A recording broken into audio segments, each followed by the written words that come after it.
नमस्कार विद्यार्थी मित्रांनो, आपले मनापासून आणि सहर्ष स्वागत आहे. आजचा हा व्हिडिओ सर्व मुक्त विद्यापीठाच्या विद्यार्थ्यांसाठी अत्यंत महत्त्वाचा आहे.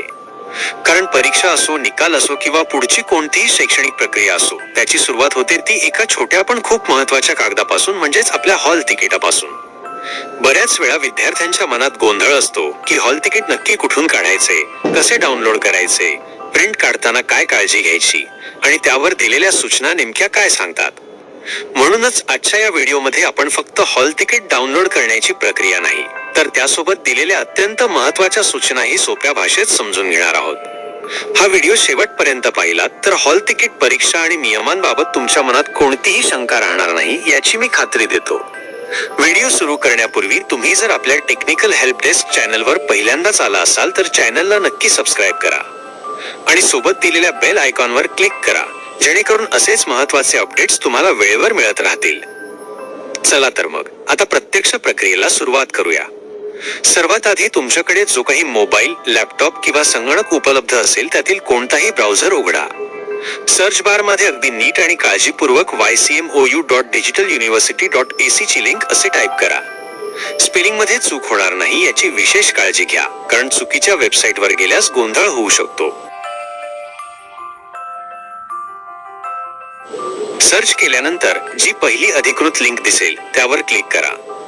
या लिंकवर क्लिक करताच तुम्ही यशवंतराव चव्हाण महाराष्ट्र मुक्त विद्यापीठाच्या अधिकृत पोर्टलवर पोहोचाल. हे पोर्टल थोडे मोठे आहे, त्यामुळे सुरुवातीला गोंधळून जाणे स्वाभाविक आहे. पण आपल्याला सध्या फक्त हॉल तिकीट डाउनलोड करायचे असल्यामुळे वर दिलेल्या पर्यायांमध्ये हॉल तिकीट या पर्यायावर लक्ष केंद्रित करा.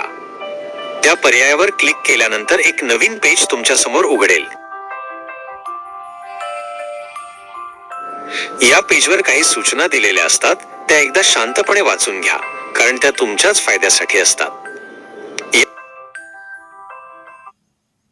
त्यानंतर तुम्हाला परीक्षेचा इव्हेंट निवडायचा आहे. येथे तुम्हाला तुमची सध्याची परीक्षेची टर्म किंवा सत्र निवडायचे आहे, जसे की मे किंवा डिसेंबर महिना आणि चालू वर्ष.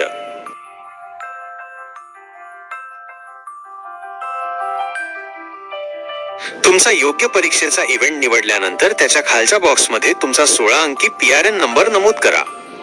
विद्यार्थी मित्रांनो, PRN नंबर भरताना खूप सावधगिरी बाळगा, कारण एक जरी अंक चुकला तरी सिस्टीम तुमचे हॉल तिकीट शोधू शकणार नाही. यानंतर दिलेला कॅप्चा कोड जसा आहे तसाच टाका. हा कोड केस सेन्सिटिव्ह असतो. कॅपिटल आणि स्मॉल अक्षरांची काळजी घ्या, म्हणजे जे अक्षर कॅपिटल आहे ते कॅपिटल आणि जे स्मॉल आहे ते स्मॉल मध्येच लिहायचे आहे. सर्व माहिती अचूक भरल्याची खात्री करा आणि त्यानंतर खाली दिलेल्या सर्च बटनावर क्लिक करा.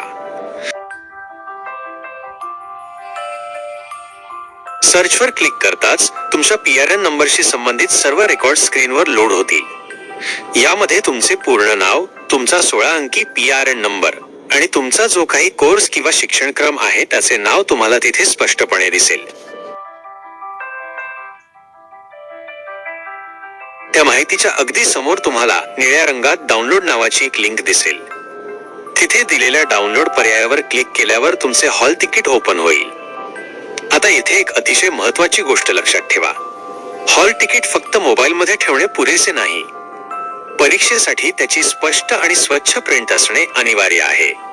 त्यासाठी पेजच्या मध्ये प्रिंट नावाचे एक बटन तिथे क्लिक करा किंवा एकदम खालच्या बाजूला स्क्रोल करत जा. तिथे तुम्हाला प्रिंट नावाचे एक बटन मिळेल. तिथे प्रिंट बटनवर क्लिक करा. प्रिंट बटनावर क्लिक केल्यानंतर एक प्रिंटिंग डायलॉग बॉक्स ओपन होईल. जर तुम्ही कॅफेमध्ये असाल तर थेट प्रिंट काढून घ्या किंवा स्वतःच्या मोबाईलवर डाउनलोड करत असाल तर सेव्ह ॲज PDF या पर्यायाचा वापर करून ते सुरक्षित सेव्ह करा. जेव्हा तुम्ही हे हॉल तिकीट डाउनलोड कराल तेव्हा त्यावरील काही माहितीची शहानिशा करणे खूप गरजेचे आहे. सर्वात आधी तुमचे नाव स्पेलिंगसह बरोबर आहे का ते नीट तपासा. तुमचा 16 अंकी PRN नंबर आणि तुमच्या कॉलेजचा कोड योग्य असल्याची खात्री करा. त्याचप्रमाणे तुमचे मराठीतील नाव, तुमचा रजिस्टर मोबाईल नंबर आणि ईमेल ID बरोबर आहे का ते पहा. हॉल तिकीटवर तुमच्या आईचे नाव आणि तुमची जन्मतारीख देखील दिलेली असते, ती सुद्धा एकदा पाहून घ्या. ही सर्व माहिती खूप महत्त्वाची आहे. यातील बरीच माहिती तुमच्या निकालावर देखील छापली जाते. तरी ही माहिती काटेकोरपणे तपासून घ्या.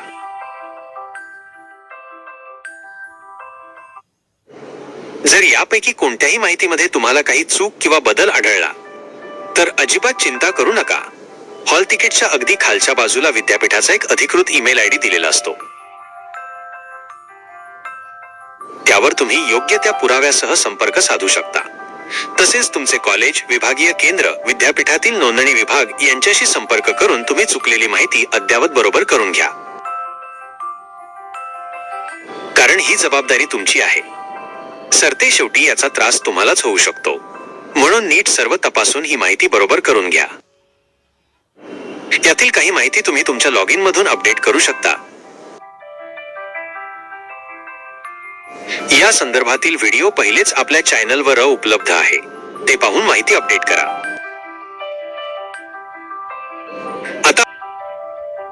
आता आपण हॉल तिकीटवर दिलेल्या अत्यंत महत्त्वाच्या सूचनांकडे वळूया. या सूचना केवळ वाचण्यासाठी नसून त्यांचे पालन करणे प्रत्येक विद्यार्थ्यासाठी बंधनकारक असते. परीक्षेच्या वेळी हॉल तिकीट सोबत कोणते मूळ ओळखपत्र, उदा. आधार कार्ड किंवा कॉलेज आयडी सोबत ठेवायचे आहे याची माहिती तिथे दिलेली असते. परीक्षा केंद्रावर जाताना वैध ओळखपत्र सोबत असणे बंधनकारक आहे. उदा. पॅन कार्ड, आधार कार्ड किंवा कॉलेज आयडी. सर्वात महत्त्वाची सूचना म्हणजे प्रवेशपत्राशिवाय कोणत्याही विद्यार्थ्याला परीक्षा देण्याची परवानगी दिली जाणार नाही. म्हणजेच हॉल तिकीट नसेल तर परीक्षा नाही हे स्पष्ट लक्षात ठेवा. परीक्षा केंद्रावर किमान अर्धा तास आधी पोहोचणे आवश्यक आहे. उशिरा आल्यास परीक्षागृहात प्रवेश नाकारला जाऊ शकतो. परीक्षेदरम्यान कोणतेही इलेक्ट्रॉनिक उपकरण, मोबाईल फोन, स्मार्ट वॉच किंवा कॅल्क्युलेटर सोबत ठेवण्यास मनाई आहे. वर्गात जाण्यापूर्वी मोबाईल, इतर इलेक्ट्रॉनिक गॅजेट्स आणि सर्व शैक्षणिक साहित्य, पुस्तके, नोट्स बाहेर ठेवावे. जवळ काहीही आढळल्यास कॉपी समजून कारवाई केली जाईल. वेळापत्रक आणि नाव तपासणे. वेळापत्रक किंवा परीक्षा केंद्रात काही बदल झाला आहे का यावर लक्ष ठेवावे. प्रवेशपत्रावर स्वतःचे मराठी आणि इंग्रजी नाव तपासून घ्यावे. चूक असल्यास विभागीय केंद्राशी, रिजनल सेंटर संपर्क साधावा. या प्रवेशपत्रावर संयोजकाच्या स्वाक्षरीची गरज नाही. तारीख नसलेले विषय, CAUA. ज्या विषयांसमोर परीक्षा दिनांक आणि वेळ दिलेली नाही त्या परीक्षांच्या माहितीसाठी आपल्या अभ्यास केंद्राशी स्टडी सेंटर संपर्क साधावा. प्रोफाईल आणि संपर्क माहिती दुरुस्ती. स्वतःचा पत्ता, ईमेल आणि मोबाईल नंबर तपासून घ्यावा. दुरुस्ती असल्यास युजर आयडी, पासवर्ड वापरून प्रोफाईलमध्ये बदल करावा किंवा nondani@ycmou.digitaluniversity.ac ची लिंक या मेलवर दुरुस्ती पाठवावी. मेल करताना स्वतःचा PRN आणि स्टडी सेंटर कोड लिहिणे अनिवार्य आहे. ABC आयडी आणि यश कार्ड. विद्यार्थ्यांनी आपला ABC ID academic bank of credits ID दिलेल्या लिंकवरून लवकरात लवकर तयार करून अभ्यास केंद्राला कळवावा. तसेच शैक्षणिक सत्र 2025 ते 26 मधील प्रवेशित विद्यार्थ्यांनी यश कार्ड, याश कार्ड, आयडेंटिटी कार्ड मिळवण्यासाठी अभ्यास केंद्राशी संपर्क साधावा. विद्यार्थी मित्रांनो, आता एक अतिशय महत्त्वाची सूचना.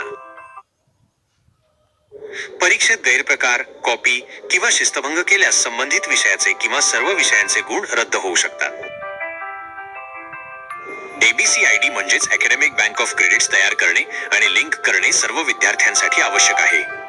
ABC आयडी नसल्यास भविष्यात तुमचा निकाल किंवा पदवी प्रमाणपत्र मिळण्यात अडचण येऊ शकते. जर ABC आयडी आधीच तयार नसेल तर ते शक्य तितक्या लवकर तयार करून विद्यापीठाच्या पोर्टलवर लिंक करा. याबाबत सविस्तर माहिती आणि प्रक्रिया आमच्या चॅनलवर आधीच उपलब्ध आहे.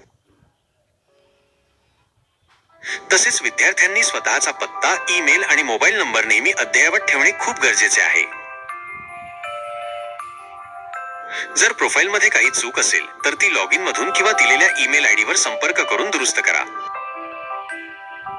ईमेल करताना PRN नंबर, तुमची पर्सनल माहिती जसे नाव, मोबाईल नंबर, ईमेल आयडी, जन्मदिनांक, शिक्षणक्रम आणि स्टडी सेंटर कोड नमूद करणे विसरू नका. विद्यार्थी मित्रांनो, लक्षात ठेवा, नियम पाळणे ही तुमची जबाबदारी आहे. नियम मोडल्यास त्याची शिक्षा देखील विद्यार्थ्यांनाच भोगावी लागते. म्हणून हॉल तिकीटवर दिलेल्या सर्व सूचनांचे पालन करा. हॉल तिकिटाची प्रिंट जवळ बाळगा, पण एक प्रत मोबाईलमध्ये आणि एक ईमेल मध्ये सेव्ह करून ठेवा, जेणेकरून ऐनवेळी अडचण येणार नाही. मित्रांनो, आशा आहे की आजचा हा व्हिडिओ तुमच्यासाठी उपयुक्त ठरला असेल. जर तुम्हाला ही प्रक्रिया समजली असेल तर या व्हिडिओला आत्ताच एक लाईक करा. तुमच्या इतर मित्रमैत्रिणींसोबत हा व्हिडिओ जास्तीत जास्त शेअर करा, जेणेकरून त्यांनाही वेळेवर आपले हॉल तिकीट मिळवता येईल. जर तुम्हाला हॉल तिकीट डाउनलोड करताना कोणतीही तांत्रिक समस्या येत असेल तर कमेंट बॉक्समध्ये आम्हाला नक्की सांगा. आम्ही तुमच्या शंकांचे लवकरात लवकर निरसन करण्याचा पूर्ण प्रयत्न करू. अशाच शैक्षणिक आणि तांत्रिक माहितीसाठी आपल्या चॅनलला सबस्क्राईब करायला विसरू नका. व्हिडिओ पाहिल्याबद्दल खूप खूप धन्यवाद. आपले प्रश्न, सूचना, अभिप्राय ह्या व्हिडिओखाली कमेंट करायला विसरू नका. ह्या व्हिडिओला आत्तापर्यंत लाईक, शेअर केले नसेल तर लाईक व शेअर करा. या चॅनलला सबस्क्राईब करायला विसरू नका.